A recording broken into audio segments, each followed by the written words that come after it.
Hello! Magandang araw mga mamshi. Ito naman ako mag-share ng malutuing Chinese dito sa Hong Kong. Dalawang dish lang po tayo ngayon.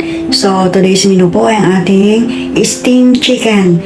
Ayan po, half lang po yan ang ating steamed chicken dahil wala po si sir dito. Kaya konti lang ang aming niluluto na dish. Nasa travel po ang akong lalaki.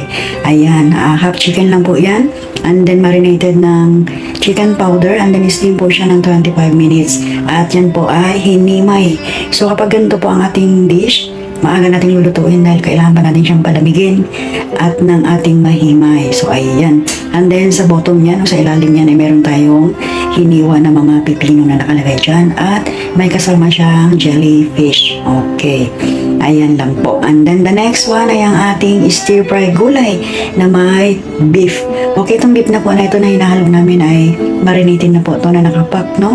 So, ready to cook na lang siya. And then kapag kami nagluluto ng beef ay pinahuhuli namin. So, una kong ginisa ay ang gulay. Nung okay na ang gulay ay sinat-aside muna natin. And then, saka natin i-fry ang beef dahil hindi sila pwede na ma-overcook ang beef dito dahil ayaw nila kapag na-overcook ang beef, tumitigas ang laman. And then kapag okay na ang beef na naigisa na natin at nag-iba na ang kanyang color, saka natin ihahalo ang ating gulay. Okay, yan lang po ang ating dish for today.